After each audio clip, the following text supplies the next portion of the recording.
Remote connection. In this chapter, we will introduce you to the web interface of the device.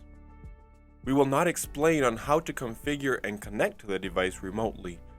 Please use any of our technical tutorials on configuration and remote connection options if you wish to learn how to set and connect to the system. Ossia devices are currently supported by Internet Explorer and Firefox web browsers for Windows PC and Safari web browsers for Mac OS. Input the device IP to the address line and connect to the device. When you access the NVR through web browser for the first time, you will need to download and install the web client components. The first interface you will meet is the login page. You can choose the display language on the top right corner of this page. After selecting the language, log into the system using any of the available usernames and passwords. Most of the interfaces are very similar to the local interface. We will direct you to the relevant chapters that relate to the remote interface as we go through. In this chapter, we will explain only about interfaces and features available only in the web client. The buttons and icons on the top right corner of the remote interface are introduced as follows: admin or any other name, showing the logged username. Log out. Click to log out of the system and return to the login page. Modify password. Click to change the password of the current user. Input the current password and set a new password in the pop-up window. Click the OK button to save the new password. Local settings. From here, you will be able to set the destination folder for snapshots and local video records.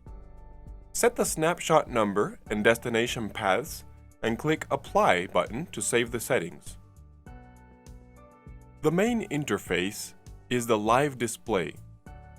In order to view live images from the device, select a window in the preview area and click one of the online cameras on the left panel. This will start live view from the selected channel in the marked window.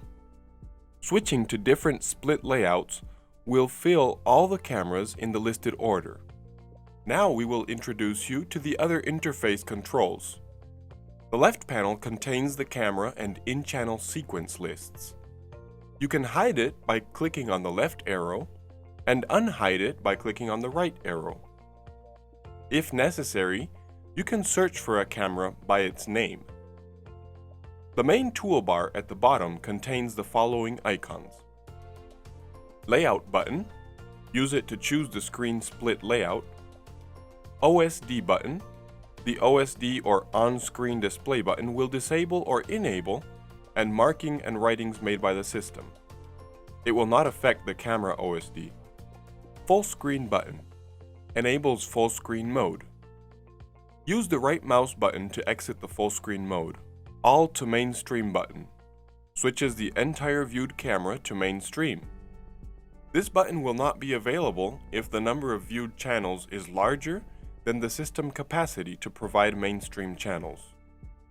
All to substream button. Switches all the viewed cameras to substream. Manual alarm button. Click on it to trigger or clear the alarm out manually from the pop-up window. You can customize the delay duration for each of the relays. I button when not viewing cameras. Fills all the available windows with live view video streams. I button when viewing cameras. Closes all the live view video streams. Manual record button. Strat remote recording. This will enable recording on the device itself. Microphone button.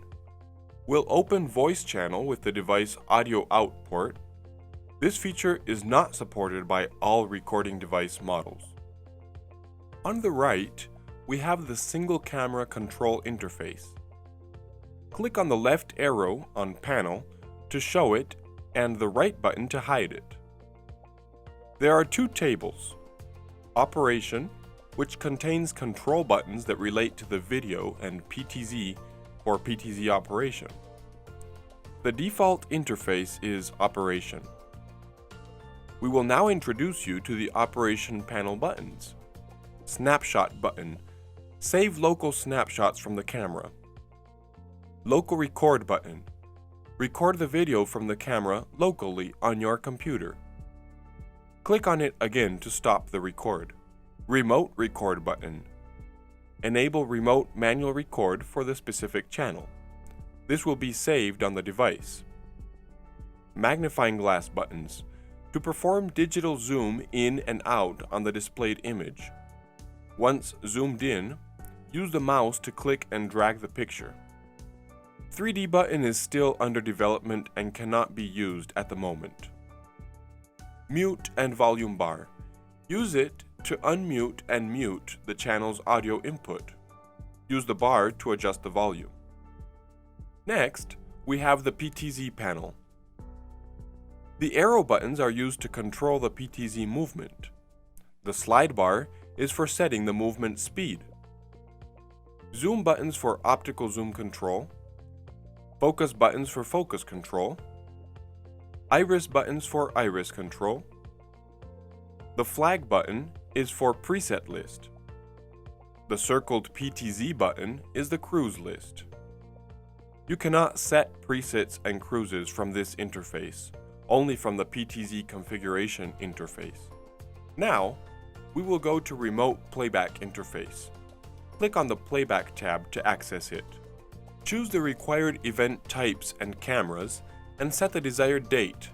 Then click on Search. Note that after searching, you will not be able to change the date. You will have to stop the playback and clear to be able to change the searched date. Click on Play or use the mouse cursor over the time bar to play the required time. Now that we have a playback running, we'll introduce the playback controls. Stop button to stop the playback and remove all playback cameras. Rewind to play back the video backwards. Play to play back the video forward. Pause to pause the playback. The pause, play, and rewind buttons will change their location according to the current operation. Decelerate button to reduce the playback speed. The slowest speed is 1/32 from normal speed. Accelerate button to increase the playback speed. The fastest speed is ×32 from the normal speed. Previews frame button will go back a single frame. Next frame button will go forward a single frame. Previous and next frame buttons will only be available in a single channel playback and while the playback is paused. In all other situations, it will be grayed out. 30-second buttons. Skip 30 seconds backwards or forwards. Open scissors to mark the beginning of a required backup segment. Closed scissors to mark the end of a required backup segment. Backup button. This will be used to commence backup tasks. If no backup area is marked, this button will pop up a prompt message. The only file format available for remote backup is AVI. To learn more about backup, please refer to Chapter 11, Search and Backup. Backup Tasks button. Here, you will find all the active backup procedures. You will also be able to see the general progress of the backup tasks. Pause or delete it if necessary. Note that you cannot leave the layback interface before the backup task is done or it will be cancelled. Event List button. Open a list of events for the played back cameras. Here, you can play back an event or download it instantly to your computer. This summarizes the playback interface. We will now continue to backup interface. In the backup interface, we have two options: backup by event and backup by time. To backup by event, select the event type, set the start and end dates and the relevant cameras, then click on the big search icon in the middle of the interface. Choose from the result list the events you wish to back up and click on Backup. In the pop-up window, choose the desired destination on your computer and click on Backup. The file type as AVI by default and cannot be changed to other format. To backup by time, set the backup start time and end time and choose the required cameras. Once done, Click on the Backup button.